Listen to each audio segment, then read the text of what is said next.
मान गए बाबा। कहा है कि बुला लो उन्हें। मेरी जान,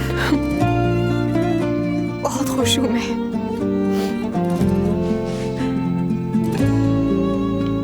दुआ, ये सब तुम्हारी वजह से हुआ है। तुम हमेशा खुश रहो। मैंने क्या किया है? तुमने बहुत कुछ किया।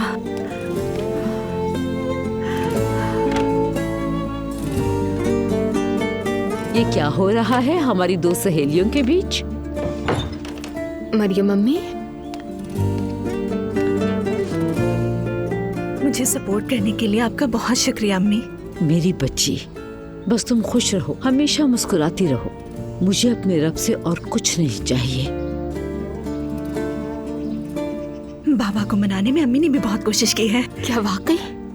दुआ, एक माँ हूँ मैं भी, इतनी भी बुरी नहीं जितना तुम समझती हो मुझे। मैं ऐसा नहीं सोचती मरियम मम्मी। अब सारी गलतफहमियां भी खत्म हो जाएं और हम अपने नूर को खैर से रुखसत कर दें। इंशाअल्लाह।